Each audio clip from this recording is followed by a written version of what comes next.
দিয়েছো? রব্বি ইশরাহ লি সদরি ওয়া ইয়াসসির লি আমরি ওয়াহলুল উকদাতাম মিন লিসানি ইয়াফকাহু কওলি। রব্বি আউযু বিকা মিন হামাযাতিশ শায়াতিন ওয়া আউযু বিকা রব্বি আন ইয়াহদুরুন। বিসমিল্লাহির রহমানির রহিম। সূরাতুল আহজাব আয়াত 50। হ্যাঁ, সরি 49। ইয়া আইয়ুহাল্লাযিনা আমানু, ওহে যারা বিশ্বাস এনেছো। দেখো, আমি তোমাদেরকে যেটা বলেছি যে সাধারণের কাছে ব্যাপারটা নিয়ে আসা হয়েছে, রিসালাতের দায়িত্বটা আল্লাযিনা ইউবাল্লিগুনা রিসালাত, কথা বলছো, সেই জায়গায় নিয়ে আসা হয়েছে। তো ইয়া আইয়ুহাল্লাযিনা আমানু ইযা নাকাহাতুম আল মুমিনাত, যখন তোমরা বিয়ে করবে কোনো বিশ্বাসী নারীকে, সুম্মা তাল্লাকতুমুহুন্না, অতঃপর তালাক দেবে তাদেরকে, মিন কাবলি, এর আগে, আন তামাসসুহুন্না, যে এখনও স্পর্শ করনি তাদেরকে, ফামা আলাকুম, তাহলে নেই তোমাদের, আলাইহিন্না, ব্যাপারে তাদের, মিন ইদ্দাতিন, তাহলে তালাকের জন্য ইদ্দতের গণনাটা স্বামীর দায়িত্বে, বুঝে নাও। তাহলে তালাকটা কত দুরূহ একটা কাজ। স্ত্রীর কাছ থেকে তার পিরিয়ডিক রিটার্স জেনে টেনে তারপর তালাক দিতে হবে এবং তারপর গুনতে হবে। এই দায়িত্ব হাজব্যান্ডের, বিশ্বাসীদের উপরে দায়িত্ব। আচ্ছা, তাহলে কি হলো? তারপর যদি স্পর্শ না করো তাহলে আর তাদের সেই, তোমাদের উপরে সেই দায়িত্ব নাই। মেনে ইদ্দাতিন তাতাদুনাহা, যে তোমরা গণনা করবে সেটাকে। ফা মাত্তিউহুন্না, কিন্তু কিছু উপহার সামগ্রী দিয়ে দিও তাদেরকে। ওয়া সাররিহুহুন্না, এবং বিদায় করো তাদেরকে সারাহান জামিলা, খুব আন্তরিকতার সাথে তাদেরকে বিদায় করে দিও। ইয়া আইয়ুহান নবী, হে বার্তাবাহক, ইন্না আহলালনা লাকা, এইবার আসলো মোহাম্মদ রসুল্লাহ, আমরা বৈধ করেছি তোমার জন্য, আজওয়াজাকা, স্ত্রীদেরকে তোমার। কাদেরকে খেয়াল করবা? আল্লাতী আতাইতা উজুরাহুন্না, সেই স্ত্রীদেরকে যাদেরকে দিয়েছো তুমি তাদের মোহরানা, তাদের পাওনা। ওয়ামা মালাকাত ইয়ামিনুকা, আর যারা মালিকানাধীন ডান হাতের তোমার। মিম্মা আফা আল্লাহ, তাদের মধ্যে থেকে যাদেরকে ফাও দিয়েছেন আল্লাহ, আলাইকা, তোমার উপরে। এ আবার বিরাট এক কাহিনী। ও বানাতে আম্মিকা, ফাই ফাই, যেটা আমরা ফাও বলি আর কি। এবং কন্যারা তোমার চাচার, কথা বুঝছো? ও বানাতে আম্মাতিকা, এবং কন্যারা তোমার ফুপাদের। ও বানাতে খালেকা, এবং তোমাদের মামাদের কন্যারা। ও বানাতে খালাতিকা, এবং কন্যারা তোমাদের খালাদের। আল্লাতী হাজারনা মাকা, যারা হিজরত করেছে সাথে তোমার, বসতি ত্যাগ করেছে সাথে তোমার, এরা বৈধ তোমার জন্য। কথাটা খেয়াল করবা কিন্তু।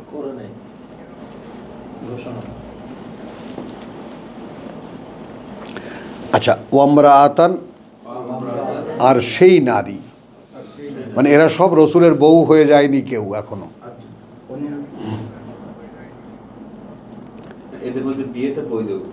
বিয়েটাকে বৈধ করা হলো।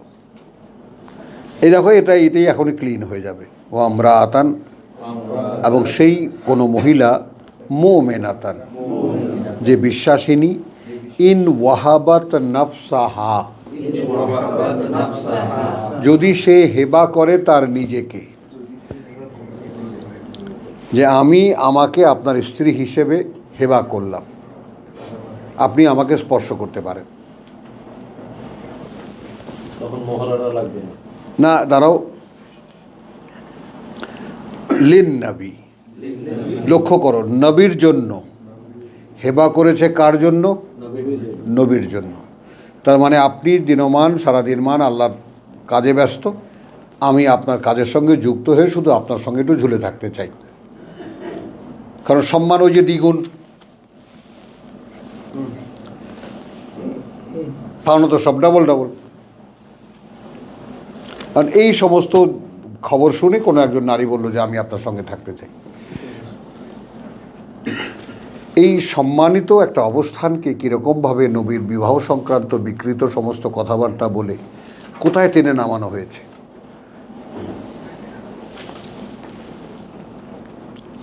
আচ্ছা, ইন আরাদা আন্নাবি,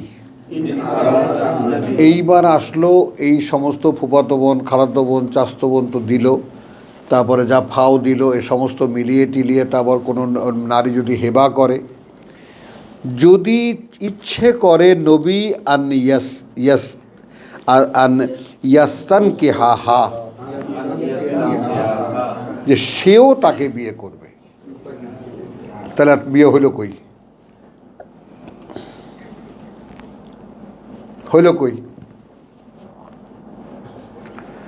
এখন তো নবীর ইচ্ছার উপরে এসে দাঁড়ালো, যদি সেই ইচ্ছে করে যে এর কাউকে তিনি বিয়ে করবেন,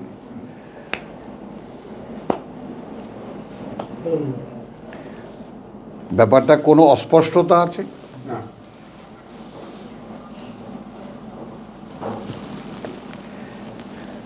খালেসাতান লাকা, একেবারে একান্তভাবে শুধু তোমার জন্য।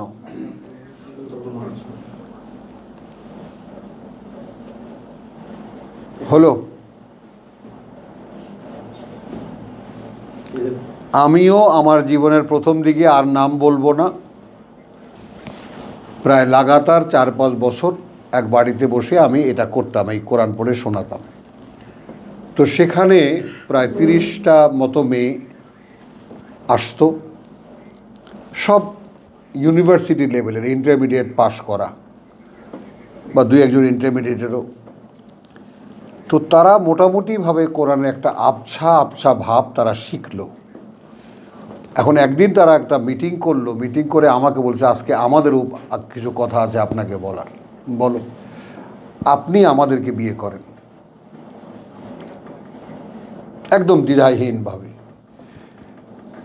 কারণ এরকম কোনো আশ্রয় ছাড়া আমাদের পক্ষে যখন যেখানে কোনো সীমা নাই, তা আমাদেরকে তো একটা পরিচয় লাগবে। আমরা যে বাপের অধীনে আছি রাজি না, যে ভাইয়ের অধীনে আছি রাজি না, যে পরিবারের অধীনে আছি তারা কেউ রাজি না। তো কোরআন চর্চা করতে হলে আমাদের তো একটা আশ্রয় লাগবে, আপনি আমাদেরকে সার্টিফিকেট দেন। একটা হাসাহাসি হলো আর কি।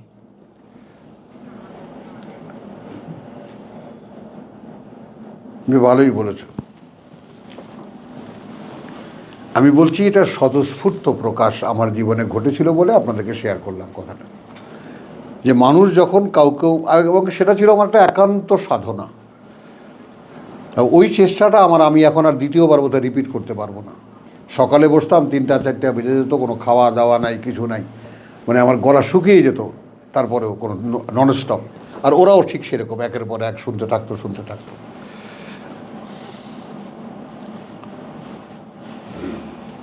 ছেলেরাও ছিল। এখন এখানে কি হলো, যদি এখন এ সমস্ত আয়োজন তো নবীর উপরে চাপিয়ে দেওয়া হলো, এখন নবীকে বলো সে যদি ইচ্ছে করে কাউকে বিয়ে করবে, তবে এগুলো তার জন্য খালিসাতান লাকা মিন দুনিল মুমিনিন, বিশ্বাসীদের নয়,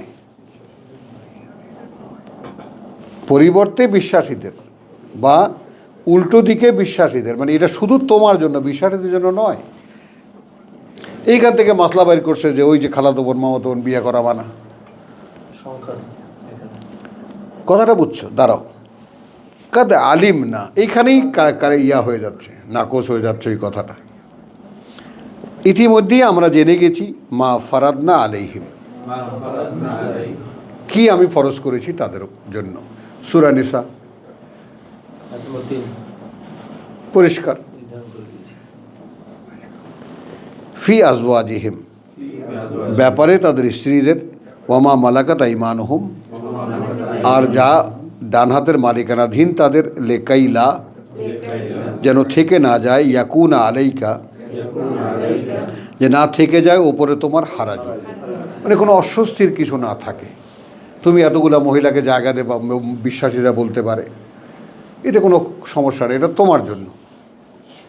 এখন এই নবুয়তের কাজ, নবুয়ত রেসালাতের কাজ, এর সাথে এরকম 10টা-12টা বউয়ের কোনো সম্পর্ক নেই, কোনো সম্পর্ক। এটা আশ্রয়, একজনের সাইনবোর্ডে থাকা। ওয়াকান আল্লাহু গফুরান রাহিম, এবং আল্লাহ আছেন, তিনি অত্যন্ত ক্ষমাপরায়ণ, তিনি পরম দয়াময়। তুরজি মান তাশাউ মিনহুন্না, কথা বুঝছো? তোমাকে এখতিয়ার দেওয়া হয়েছে যে তোমার স্ত্রীর মধ্যে কাজ, যাকে তুরজি মান তাশাউ, দূরে রাখো তাকে যাকে তুমি ইচ্ছে করো, মিনহুন্না, তাদের মধ্যে থেকে, ওয়াত্তু উভি ইলাইকা, অথবা কাছে টেনে নাও তোমার কাছে, বা অথবা টেনে নাও কাছে তোমার, মান তাশাউ, যাকে তুমি ইচ্ছা করো। ওয়ামান ইবতাগাইতা, এবং তার ক্ষেত্রে, যার ক্ষেত্রে তুমি চাইলে, মিম্মান আজালতা, সরিয়ে রাখবে তুমি, ফালা জুনাহা আলাইকা, তাতেও কোনো পাপ নেই তোমার উপরে। যালিকা আদনা, এইটা খুবই উপযোগী, এইটা খুবই কার্যকর। কিসে? আন্তাকাররা আয়ুনুহুন্না, যে কোনো এক বউকে ঝুলে রেখে নেই, একদম বাদ দেয় নেই, কথা বুঝছো? মানে তার মানে তাদের চোখও শীতল থাকবে, যে না আমাকে একেবারে সতীনের মতো বা একদম তৃতীয় বউয়ের মতো দেখে না। হ্যাঁ, এটা তো বিশ্বাসের জন্য নয়, হ্যাঁ একা, তখন তো বিশ্বাসের জন্য একটা। আবার বলা আছে একদিকে একটাকে রেখে আরেকদিকে ঝুলাই পড়বে না। আচ্ছা, ফালা জুনাহা আলাইকা যালিকা আদনা আন তাকাররা আয়ুনুহুন্না, তাদের শান্তির একটা কারণ ঘটবে। ওয়ালা তাহজান্না, এবং তারা কোনো দুশ্চিন্তা করবে না। ওয়ালা ইয়ারদাইনা, এবং তারা সন্তুষ্ট থাকবে। মা আতাইতুমুহুন্না কুল্লুহুন্না, এবং যতটুকু যা তাদেরকে স্নেহ মমতা বা ভালোবাসা দেবে তুমি, তাদের সকলেই এই ব্যাপারে তারা সন্তুষ্ট থাকবে। আল্লাহু ইয়ালামু, এখন নবীকে বলছেন আল্লাহ জানেন, মা ফি কুলুবিকুম, কি আছে অন্তরগুলোতে তোমাদের। ওয়াকান আল্লাহু আলিমান হালিমা, এবং আছেন আল্লাহ, জানেন সব কিছুই, এবং তিনি অত্যন্ত সহনশীল। লা ইয়াহিল্লু লাকা আন-নিসা আও, না বৈধ হবে তোমার জন্য আর কোনো নারী, দেখো, মেন বাদু, এর পরে, ওয়ালা আনতাবাদ্দালা বিহিন্না, আর না তুমি বদলাতে পারবে দিয়ে তাদেরকে, মিন আজওয়াজিন, আর কোনো বউ, যে একটাকে তালাক দিয়ে আর একটাকে আনবা, নো। এখন নবীকে কিভাবে বলছেন আল্লাহ? ওয়ালাউ আজাবাকা হুসনুহুন্না, মানে এমন এক সুন্দরী নারী দেখে বসলে যে তোমার ইচ্ছে হলো যে তুমি তাকে বিয়ে করবে, তোমার কোনো বউকে, কারণ সীমা গণ্ডি বেঁধে দেওয়া হয়েছে, কাউকে তালাকও দিতে পারবে না, আর আরেকটা বিয়েও করতে পারবে না।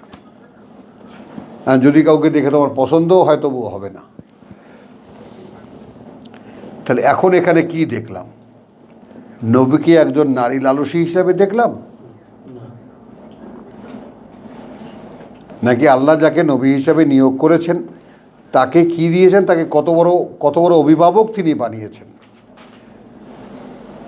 এবং যারা যারা তার অভিভাবকত্বে আসবে তাদেরকে একটুখানি সঙ্গ দিলেই তারা সন্তুষ্ট, যেন তারা না বোঝে যে আমি একেবারে সঙ্গ থেকে বঞ্চিত। এগুলো একদিকে, আর একদিকে কি, এতেই তাদের অন্তর সন্তুষ্ট থাকবে। ওয়াকান আল্লাহু আলিমান হালিমা। আচ্ছা, লা ইয়াহিল্লু লাকা আন-নিসা মিন বাদু ওয়ালা আন তাবাদ্দালা বিহিন্না, আর তুমি বদলাবে তাদেরকে দিয়ে, মিন আজওয়াজিন, কোনো স্ত্রীকে, ওয়ালাউ আজাবাকা হুসনুহুন্না, যদি তোমাকে অবাক করে তাদের রূপ, ইল্লা মা মালাকাত ইয়ামিনুকা, এখানেও ব্যতিক্রম থাকলো, তারা যারা তোমার ডান হাতের মালিকানাধীন হবে। ওয়াকান আল্লাহু আলা কুল্লি শাইইন রাকিবা, এবং আছেন আল্লাহ প্রত্যেকটি বিষয়ের উপরেই পর্যবেক্ষক। ইয়া আইয়ুহাল্লাযীনা আমানু, ওহে যারা বিশ্বাস এনেছো, লা তাদখুলু বুয়ুতা আন-নবী, অনেকগুলো ঘর, অনেকগুলো বউ, তো নবীর ঘরগুলোর মধ্যে তোমরা প্রবেশ করবে না, ইল্লা আন ইউযানা লাকুম, তবে যদি অনুমতি দেওয়া হয় তোমাদেরকে, ইলা তোয়ামিন, মানে কোনো খাবারের দাওয়াত হয়, গায়রা নাযিরিনা ইনাহু, তখন সেখানে গিয়ে অপেক্ষা বসে থাকবে না। নবী দাওয়াত দিতে সকালবেলা গিয়ে বসে রইলাম, খাওয়ান দুপুরে। তা আমরা কালচারটাও দেখে নিলাম। মুড়িগুলো খাইতে পারে না, নোয়াখালীর কালচার। নবী খাওয়ালে কোথায়? তাহলে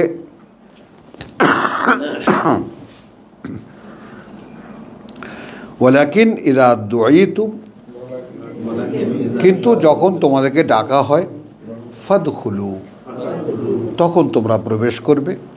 ফাইদা তাইমতুম, অতঃপর যখন খাবার শেষ করবে তোমরা, খেয়ে ফেলবে তোমরা, ফান্তাশিরু, তৎক্ষণাৎ বেরিয়ে পড়বে। ওয়ালা মুস্তাআনিসিনা লে হাদিস, আর এরপরে আর বসে থাকবে না কোনো কথার জন্য। খাওয়া হয়ে গেছে, চলে যাও, কোনো কথার জন্য বসে থাকবে না। ইন্না যালিকা, নিঃসন্দেহে ওইটা, ইউজি আন-নবী, খুবই কষ্ট দেয় নবীকে। ফা ইয়াস্তাহায়ি মিনকুম, কিন্তু সে লজ্জা পায় তোমাদের কাছে, কিছু নিজে শরমে কিছু বলে না। আল্লাহু লা ইয়াস্তাহি মিনাল হক, আর আল্লাহ তো আদৌ লজ্জা পান না সত্যের বেলায়, সত্যের ব্যাপারে। ওয়াইদা সাআলতুমুহুন্না,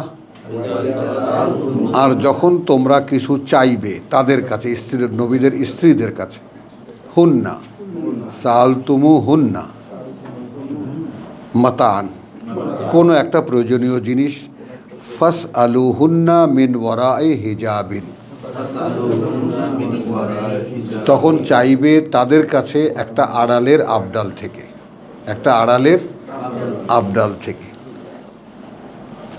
যালিকুম আতহারুর লিকুলুবিকুম, ওইটা খুবই উপযোগী, কার্যকর তোমাদের অন্তরের জন্য, তোমাদের অন্তরের জন্য। ওয়া কুলুবিহিন্না, এবং অন্তরগুলো তাদেরও। এই জায়গাটায় আমরা একটু থামবো, থেমে আমরা বলবো, এখন মনে করো আমি একটা মানুষ, আমি খুব নারী লোভী মানুষ, এটা আমার চারিত্রিক দোষ। আবার রসুলের ডাকে আমি সাড়া দিয়েছি, ওটা আমার চারিত্রিক গুণ। বা আমি আমার চারিত্রিক দোষ ত্রুটি নিয়ে খুবই খারাপ অবস্থায় আছি, আল্লাহ কোনো রকমভাবে মুক্তি দাও, ভালো হতে চাই আমি। তো এখন যাদের মনে ব্যাধি আছে, রোগ আছে, তো আড়ালে থেকেও নবীদের স্ত্রীদের ব্যাপারে, যেহেতু মা, আগেই তো পরিচয় নির্ণয় করে দেওয়া হয়েছে। এখন তা সত্ত্বেও যেহেতু আসলে মা নয়, তা যেহেতু নবীর সঙ্গে তো তাদের আর ঘর সংসার ওরকম হয় না, একেবারে টোনাটনির সংসার তো আর নবীর সাথে তাদের হয় না, মানুষ তো বটেই, মেয়ে মানুষ তো বটেই। আর তোমাকে দেখলে তার যদি পছন্দ হয়, এটা আগে বললাম, বা তোমার যদি তাকে দেখে পছন্দ হয়, নবীকে যখন বলতে বাদ রাখিনি, এরপর কোনো মাইয়া মানুষ দেখলে যদি পছন্দ হয়, আর হবে না। দেখো, এবং ভেঙে বলেছেন হুসন হুন্না, তাদের রূপ দেখে যদি মুগ্ধ হও তবু হবে না। এটা মানবীয় চরিত্র। নবী একজন মানুষ, নবীকে অতি মানব বানাবার কোনো সুযোগ নাই। বুঝেছ? এই নবীকে একদম ঠেলে উপরে তুলে আল্লাহর, কারণ কি, নবী আমাদের ধারে কাছে থাকলে তো আমরা দায়বদ্ধ হয়ে যাই না, তার মতো হতে হবে। আর নবীকে যদি বাসে চঙ্গ লাগাইয়া আল্লাহর পাশে বসাই দিতে পারি, তাহলে তো ঠেকা নেই। কি বলো? ওরে বাবা, মোহাম্মদ রসুল্লাহ সুবহানাল্লাহ, ওই রকম তো হওয়া যাবে না। এমনকি সাহাবায়ে কেরামের মতো না, তাবেঈনদের মতো না। তাহলে ভাই কার মতো হব?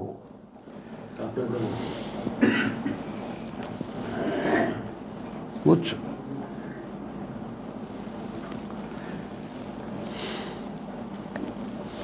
তাহলে কোনো পর্দার আড়াল থেকে চাইবে যালিকুম আতহারু কুলুবিকুম ওয়া কুলুবিহিন্না, তোমাদের অন্তরের জন্যই খুবই কার্যকর এবং তাদের অন্তরের জন্যই খুব কার্যকর। ওয়া মা কানা লাকুম আন তুযু রাসূলুল্লাহ, এবং তোমাদের জন্য আদৌ সঙ্গত নয় যে কষ্ট দেবে তোমরা আল্লাহ রসুলকে।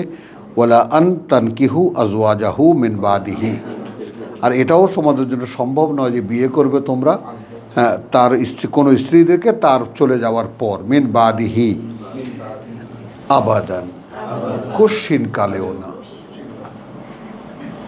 তাহলে ভালো লাগালাগি করে লাভটা কি? এই কিন্তু পর্দা শুরু, আড়াল হওয়া এই শুরু। ইন্না যালিকুম কানা ইনদাল্লাহি আযীমা, নিঃসন্দেহে এইটা তোমাদের জন্য আল্লাহর কাছে অনেক বড় একটা ব্যাপার। ইন তুবদু শাইয়ান, যদি প্রকাশ করো কোনো কিছু, আও তুখফুহু, অথবা গোপন করো সেটা, ফা ইন্না আল্লাহ কানা বিকুল্লি শাইইন আলিমা, তাহলে কার্যত আল্লাহ আছেন প্রত্যেকটি জিনিসের ব্যাপারে তিনি পূর্ণ অবগত। লা জুনাহা আলাইহিন্না, কোনো দোষ ধরা হবে না উপরে তাদের, ফি আবাইহিন্না, তাদের পিতাদের ব্যাপারে, ওয়ালা আবনাইহিন্না, এই পর্দার ব্যাপারে কিন্তু, আর না তাদের পুত্রদের ব্যাপারে, ওয়ালা ইখওয়ানিহিন্না, আর না তাদের ভাইদের ব্যাপারে, ওয়ালা আবনাই ইখওয়ানিহিন্না, আর না পুত্ররা তাদের ভাইদের ব্যাপারে, ওয়ালা আবনাই আখাওয়াতিহিন্না, আর না পুত্র তার বোনদের, ওয়ালা নিসাইহিন্না, আর না তাদের নারীদের, অর্থাৎ সেই নবীর স্ত্রীদের নারীদের যারা বাইরে আসা যাওয়া করে, ওয়ালা মা মালাকাত আইমানুহুন্না, আর না তার ডান হাতের মালিকানাধীন যারা তাদের ব্যাপারে। ওয়াত্তাকিন আল্লাহ, কিন্তু ভয় রাখবে আল্লাহকে। ইন্নাল্লাহা কানা আলা কুল্লি শাইইন শাহীদ, আল্লাহ কিন্তু আছেন এই অবস্থানে যে তিনি প্রত্যেকটা জিনিস তিনি প্রত্যক্ষ করেন, দেখেন। ইন্নাল্লাহা ওয়া মালাইকাতাহু, কার্যত আল্লাহ, নিঃসন্দেহে আল্লাহ, নিশ্চয়ই আল্লাহ, এবং ফেরেশতারা তার, ওয়া মালাইকাতুহু। এবার আসো, ইউসাল্লুনা আলা আন্নাবী, এখন নবীর প্রতি দরুদ পাঠান। খেয়াল করো এটাকে জোড়া লাগাতে গিয়ে কি হয়েছে, এবং আল্লাহ তাহার ফেরেশতাগণ নবীর প্রতি দরুদ পাঠান, কোথাও নাই এটা আরবিতে নাই। কারণ ব্যক্তির সাথে আল্লাহ ফেরেশতাদের মাধ্যমে সংযুক্ত হন, এই ব্যাপারটা আমাদের আগের মুরব্বীদের মাথায় তারা ধারণাই করতে পারত এটা সম্ভব। আল্লাহর সাথে কথা বলা, হ্যাঁ, আল্লাহ কোনো ব্যক্তির সাথে সংযোগ স্থাপন করবেন, এটা যে পারা যায়, এটা কি সম্ভব, এটা আমাদের মুরব্বীরা ভাবতেই পারতেন না। কারণ তখনকার জ্ঞান এরকম সীমাবদ্ধ।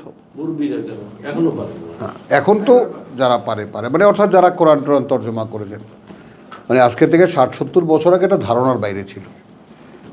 এখন যখন মনে করো যে আমাদের মতো তেলাপাকা সাইজের মানুষরা তো ধারণা তো করতে পারে যে না, আল্লাহ যদি যুক্ত না হন তাহলে দেবেন কীভাবে তিনি। এই অগণিত ফেরেশতারা রয়েছে এই সংযোগ স্থাপনের জন্য। আমাদের কাছে তো ব্যাপারটা সহজ, বুঝতেও সহজ, ভাবতেও সহজ, যে আল্লাহ ফেরেশতাদেরকে বলবে যে অমর কাছে এটা পৌঁছে দিয়ে আসো, ফেরেশতারা সাই করে চলে আসবে। 2 পাখা 3 পাখা 4 পাখাওয়ালা ফেরেশতা চলে আসবে সাই করে। আমরা তো চাওয়ার সময় আল্লাহর কাছে চাইতেছি, আল্লাহ এটা দাও ওইটা দাও, হ্যাঁ, যখন পাই তখন কেন বিশ্বাস করি না? হ্যাঁ, যখন আল্লাহ দেয় তখন কেন বিশ্বাস করি না যে আল্লাহ পাঠায়? হ্যাঁ, ওইটাই তো।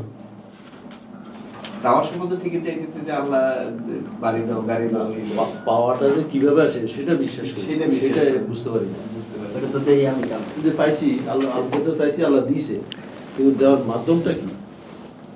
ইন্না আল্লাহ ওয়া মালাইকাতাহু ইউসাল্লুনা আলান নবী। এবার আমরা তর্জমা করি যে কার্যত আল্লাহ এবং ফেরেশতারা তার সংযোগ স্থাপন করেন উপরে নবীর। আমরা এর আগে কি দেখেছি? ইয়া আইয়ুহাল্লাযীনা আমানু, ও আল্লাহ ইন্নাল্লাহ ওয়া মালাইকাতুহু ইউসাল্লুনা আলাইকুম, হ্যাঁ, হুয়াল্লাযী ইউসাল্লি আলাইকুম ওয়া মালাইকাতুহু, এবং ফেরেশতারা। 41 হ্যাঁ, তো এখানে ইন্না আল্লাহ ওয়া মালাইকাতাহু ইউসাল্লুনা আলান নবী, এটা এখন কমন ফেনোমেনায় চলে আসলো যে আল্লাহ এবং ফেরেশতারা সংযোগ স্থাপন করেন ওপরে নবীর।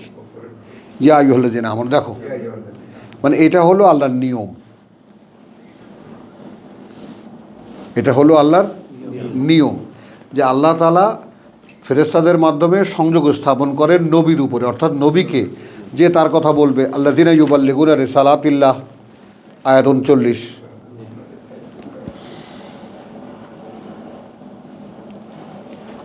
বোঝা যায় না? বোঝা যায় না? এখন আল্লাহ যদি আমাকে বলতে না দেন, কি সাধ্য আছে আমার তোমাদেরকে আমি আল্লাহর কথা বলি? আর এইটা তো যে মানুষটা এটা কাজটা করে এবং যে মর্মে মর্মে এইটা উপলব্ধি করতে পারে যে এইটা আল্লাহর দেওয়া ছাড়া এটা করা সম্ভব না, তার পক্ষেই না বোঝা সম্ভব। আনলে তুমি কেমন করে এটা বুঝবে?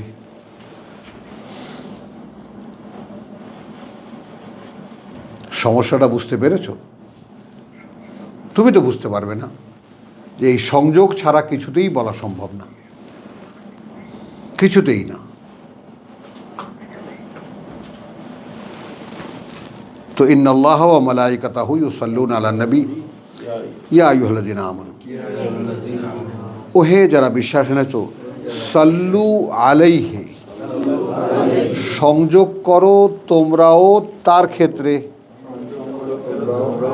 অর্থাৎ নবীর কাছে তো আল্লাহ ফেরেশতা পাঠিয়েছেন, তোমরাও তার কাছে আসো, তার সাথে যুক্ত হও। ওয়াসাল্লিমু তাসলিমা, এবং নবী তোমাদেরকে যাই বলেন তা তোমরা আন্তরিকতার সাথে মেনে নাও, আন্তরিকতার সাথে। এই তো হয়ে গেল টোটাল প্রক্রিয়া, ওয়াহির প্রক্রিয়া। ইন্নাল্লাযীনা ইউযুনা আল্লাহ ওয়া রাসূলাহু, নিঃসন্দেহে তারা যারা কষ্ট দেয় আল্লাহকে অর্থাৎ তার বার্তাবাহককে। খেয়াল করবা, আল্লাহকে কষ্ট দেওয়ার কোনো উপায় আছে? রসুলকে কষ্ট দেওয়া।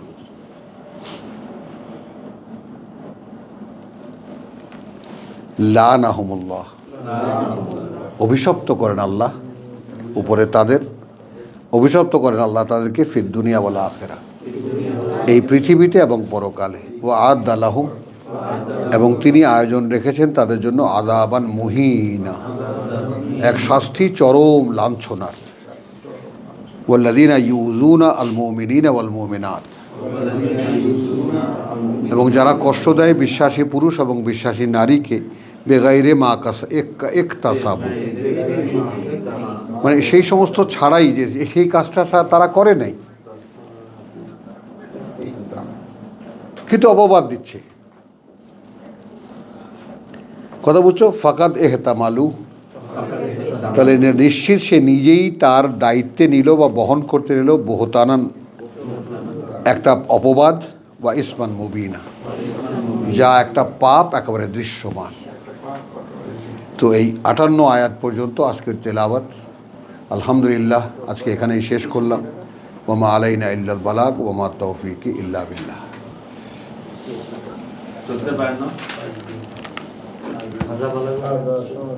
ও হাদা বালাগুন লিন্নাস, এইটা পৌঁছে দেওয়ার মানুষের জন্য। ওয়া লে ইউনজারু বিহি, এবং যেন সাবধান করা হয় এটা দিয়েই। ওয়া লে ইয়ালামু, এজন্যে যেন তারা জানতে পারে, আন্নামা, মূলত, হুয়া, তিনি, ওয়াহিদ, ইল্লা হুয়া,